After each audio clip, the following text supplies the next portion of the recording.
Hey guys, how we doing? All right? Hey, Brian. How are you? I'm Brandon, doing good good. to see you. Hey guys. We're It's another week, right? another week, um, and thanks for anyone that's joining.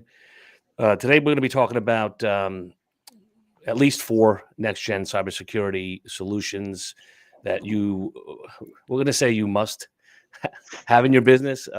So historically, years ago, spam filtering, antivirus, and a firewall was the 3 things that you had to have, and you were secure. At least that's back then you were that was the best way to get protected against the threats from years ago. Now it's changed so much over the years, and more recently the compromises, the malware, all these bad actors that are getting in. You need to realign and readjust your security stack to include a bunch of different. We're not going to we're going to be agnostic to vendors, but we're going to tell you what you need to be looking for. And so before we get into that, my name is Brian Bracci. I'm with B&L PC Solutions out of Strong Island, New York. And we have 2 of my buddies here today. Hey, I'm Dave Groot with WinStar Technologies in Culpeper, Virginia. And Brandon Bowers with Eisenreper Managed Technology Services out of South Florida. Sunny South Florida, right? Or is it raining? Sunny South Florida. Is it Yes. is it sunny South Florida It's sunny today? today. Yeah. All right, great. All right, guys. Well, let's get right into it. I mean, so Dave, So- go ahead. Can I start with just kind of lay down some of the framework, Please. the groundwork on this? So like you said, spam filter, firewall, antivirus. That used to be the standard issue, right? That was the things that we had to do. We protected the office space, the perimeter of the physical building in which we all sat and did things. Obviously today everybody's out and about and they're working from home, they're in coffee shops, they're remote, they're on a business meeting, what have you. We're doing all kinds of stuff. So that breaks that problem right there, right? We can't no longer protect that perimeter. But here's the bigger issue. We never used to really worry about the threat that could come from inside, right? And that's today really the focus that we're looking at on most levels, and all these tools are going to assist us on this because the hackers have learned with their tactics how to use the things that are built into the Windows and Linux and Mac operating systems that are tools designed for legitimate purposes to be used by administrators to do things, but they're using them in a malicious way.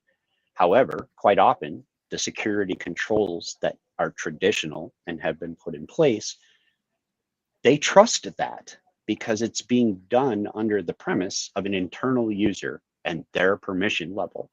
So they see somebody who has been breached, but they're a real user and they're doing something on the network and it's trusted in the traditional way of doing security. Today, we can't do that. We have to watch all of those things and be smart enough and quick enough to know they just came up with a new way to approach something, and the software and the tool sets that we're going to talk about are the things that are going to help us to identify. Well, listen. I mean, even something as simple as opening up a PDF. Yep. You just launched ransomware on your system. Opening up a Word document. If you're a macro user in Excel, all these things, that you should be able to do, that weren't necessarily monitored for this type of behavior. This needs to be revisited. Completely. I mean, we do a hacking demo all the time for our public, speeches and such. Yeah. And we show them when they click and open up one of those document files, nothing really happens, right? It just goes away and it's gone. But then we show them on the back end, like in that 3 seconds, 15 different things took place. It's just insane how fast. A lot of times people will open up that PDF and then maybe it doesn't even open. Let me click it again.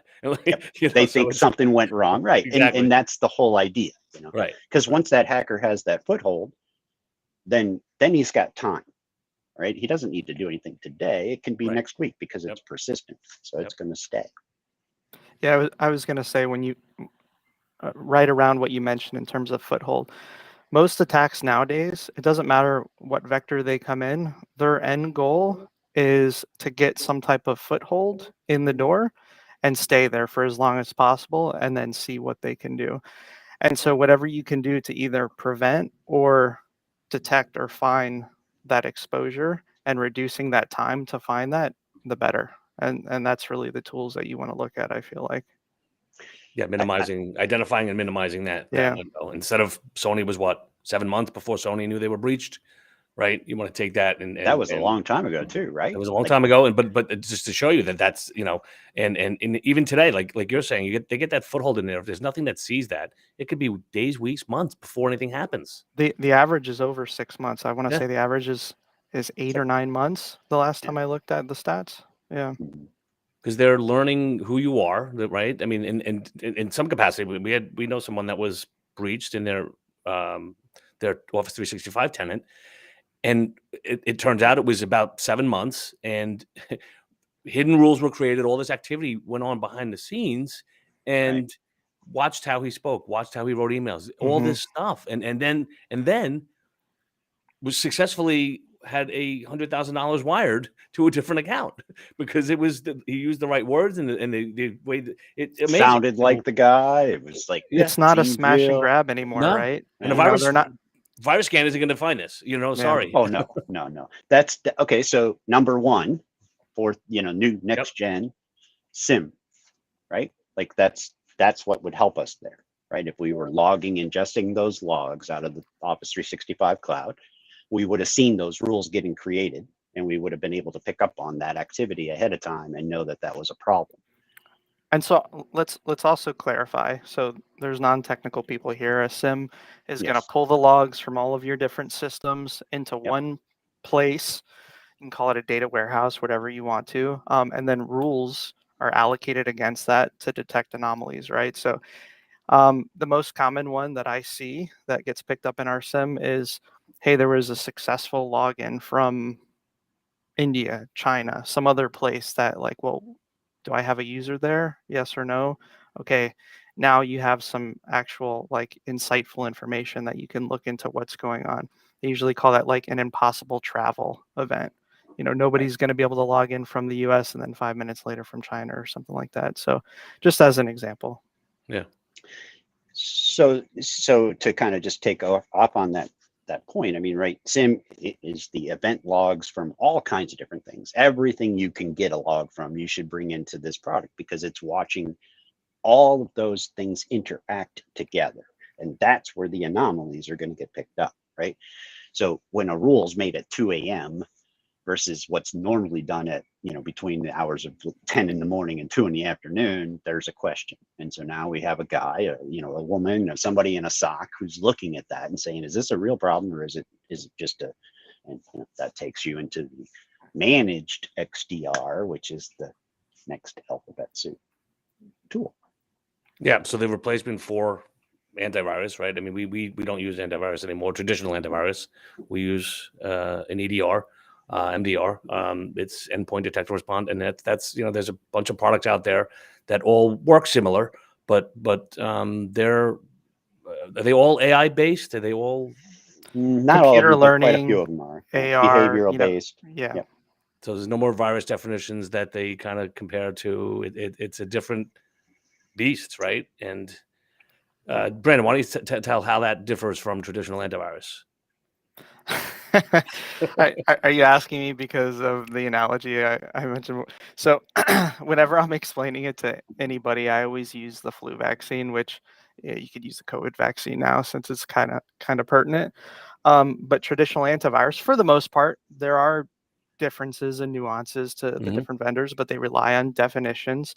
And you can kind of equate those definitions or patterns, they may be called as well, to like a vaccine, right? So you get the flu vaccine, you get the COVID vaccine, you're good right now, right? As long as you get hit with that strain. But what happens? There's a mutation at some point with the flu. Flu vaccine is only as good as 70% typically, I think is the average. A couple of years ago, it was in the 50s because the strains that they created the vaccine from, it mutated that quickly. And we're seeing the same thing with COVID right now, right? New strains are coming out. The vaccine is not as effective. No longer as effective. Right. So you can still get sick. So it's the same thing with the computer, right? Computer gets infected. And with those traditional antiviruses, they ship off the information. The vendor creates a definition, pushes those updates across all their computers. As long as your computer's online, right, you're getting the updates. And what needs to happen? Well, an attacker just needs to rebuild their application with a slight variation. Now they have what's called like a new hash. It's different. And the antivirus doesn't know what to do. I'm oversimplifying, but in general, like that's what's happening. And so newer antivirus systems, they just, you don't need that. Like the computer could be off. We were doing some tests when we were looking at new solutions, and we actually leveraged the vendor's installer that was going back 6 months on a new infection, and the machine was invulnerable. It was a Windows XP machine. This was back when WannaCry was going on. That's what we were testing against, actually. Machine couldn't get infected. And if you take a machine at that time that didn't have the updated definitions from Symantec, McAfee, or whatever it is, you're out of luck right away. They call that inoculating, by the way. Right. If you're one of the old guys and you remember that back in the day. It's what shots do, right? They inoculate. Yep. Right. Yep. What else, David? So what else? So EDR, XDR. Well, I want to bring something up because I was having a conversation with a buddy of mine, and he asked me if there was any one thing you would add to your security stack or recommend to a customer, like this is the one thing you need to have. And I started thinking about it. I mean, beyond the regular things like endpoint, which David mentioned, having a firewall and all those basic things. And the thing that I came up with is having some form of application whitelisting, blacklisting, or ring fencing. So you can kind of keep what that application is exposed to or speaking with to itself. And the perfect example is what you mentioned. So opening up a Word document or a PDF and it's doing other things in the background that it shouldn't be doing. Well, like, why should your Excel document open up a command prompt or PowerShell or start downloading files or doing other things like that? And that's what some tools that do ring fencing or application whitelisting and blacklisting will do for you. And so the theory behind that is kind of more of a I'm going to use the coin phrase of zero trust, right? But the default deny, right? It's identity management, right? Is what we're talking about here. We're trying to make sure that you're running under the lowest privilege possible to do your job until such time that something needs to be elevated, and then you're given that opportunity, right? So like you're saying, the application whitelisting. Part of the problem isn't just that, though. It's not the people so much as we've gone a long ways in the industry. We're removing local administrator access, right? People used to be all administrators. They could install software. They could do everything they wanted to do. And industry got smart and said, that's not good. And we finally got people to understand, and we're starting to remove those permissions and such. But the problem gets down to the software vendors, right? Like they're writing software programs that are installing a service on a Windows machine that is then running with system privileges under a limited user account.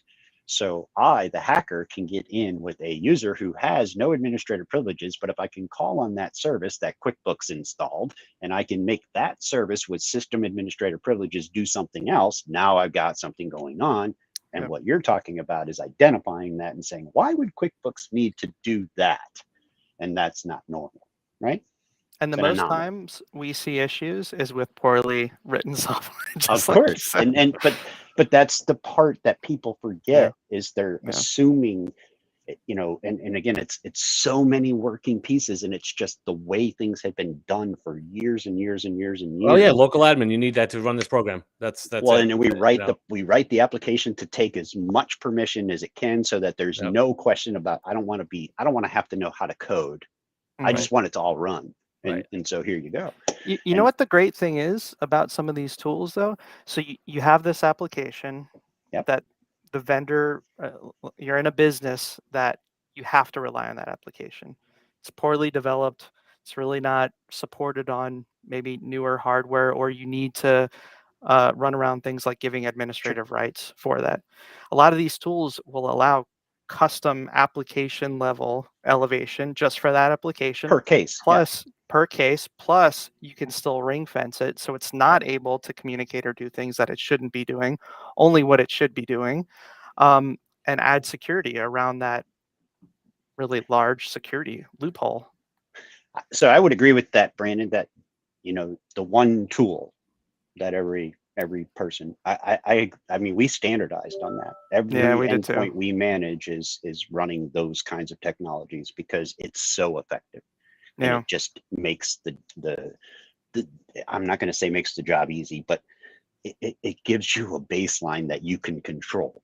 And it's Yeah, I was really working effective. with a vendor this weekend, both Saturday and Sunday. On there was an update for a CRM system for a client, and we're going back and forth. Like I'm like, this should be working, and the vendor was like, yeah, why does this hash keeps changing? Like for some reason, like so they dug a little deeper, and probably about 6 hours later, I got a call back from the client. You know what? That's a bad update. Don't they say not to use that one? So so it was kind of caught and questioned. And Very cool. they were like, we're not just gonna exclude this based on this. Like has to be, and it ended up that okay. Because what do you want to do? I mean, ultimately, yeah, we need it to work now. That's what we need. And it's like, well, let's without these tools in place, you'll never see something like that. And it's just to see this behavior in real time is crazy. No, it definitely is. It's a validation, right? Like, because look, I tell people all the time when I'm talking about this stuff, my goal is to never see that, right? Yeah, like I don't want to ever see those things happening. Now I know that's not real. We see them happening all the time, but in my office, I don't want them happening ever, right? Like, so that's well, you see when you go through the audit logs with the software, you'll see all this shit that's denied. It's like, wow, like this would just be allowed. It lets me sleep better at night. I tell you what. Oh my gosh. We took the same approach, David. Every customer just gets it at this point. And what you mentioned, Brian, you look at the audit logs in there, and you're like, why is this doing this? Okay, I'm glad that this is in place because. I mean, we must have been living in blissful, ignorance for years. I guess is what it comes down to, right? Nobody was aware of the the extent to which we were exposing ourselves. But. All right. So how many is that? That's 2. Okay. Well, no, you talked about 3. We did SIM, we did EDR, and we did the application whitelisting. Application whitelisting. Yeah. So I mean, what other tools, Brian? What's big in your world? Well, I mean, those are the key 3, and the 4th piece of the stack is what we use for to remediate footholds. And that's what I was thinking about actually. So maybe high-end vulnerability scanning. Yeah, I mean, in footholds. I mean, listen, if you get so these products, unfortunately, they don't all do the same thing. So the application whitelisting, I think, is if you had to pick one, definitely that's a no-brainer. That's where you start for sure. But adding to it, if something somehow does get through, and what if it was already through before you deployed? Right. Yeah. Right. And what if if something gets through or has gotten through previously, your EDR MDR doesn't detect it for whatever reason, then you want to identify that foothold, right? So you need another piece of software to identify that and either remediate it for you or give you the remediation steps on. So it's the way I talk to prospects and clients is you have a high-end security system on your house. Every window, every door, you can see a mile each way down the house, but you leave your front door unlocked. Someone runs in your house, grabs something and leaves. You have no idea. What did they take? I have no idea. So you want to be able to find that from the vulnerability and remediate it. So that's, again, another piece that's kind of important. I wouldn't say. And to find it and know, what do you have? You also have cameras, right? Right. And you have other layers. Well, that's just it. So we know patching and updates and stuff is a big part of closing the gaps, right? When there's vulnerability announced, MFA, all that stuff. Like this is beyond that, right? I get that. Yeah. But the point is it's past the computers, right? Like hackers are not just hacking computers, right? That Vegas got hit by a fish tank, right? So this is IoT. This is your refrigerator that's connected to the internet. This is and guess what? It's plugged into the same network. And so none of the standard Windows patching or any of that kind of stuff is looking at any of those things. And that's where your vulnerability management stuff comes into play, because we're comparing to those vulnerability databases and making sure that we're seeing everything is up to date. If you're in a compliance mandate, that's incredibly huge. If it's a just requirement, security, right? period. If it's security, it's just a good best practice. You know? Yeah. But I would say the only other thing that I would use as a tool that I think is important that isn't often considered is more about the governance and in the compliance or in the controls, right?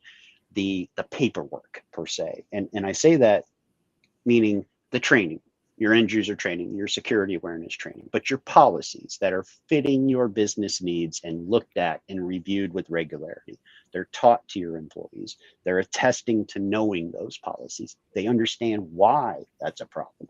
You know, all those things, because the only way you're going to ever really kind of stay on top of all this is if everybody is marching to that same beat, right? Well, and you got it. It's a constant thing every when day. you say that, I think of culture, you know, and Yeah. embedding culture. security into your culture. And yeah, like you said, your so training, that's right. Governance. yeah.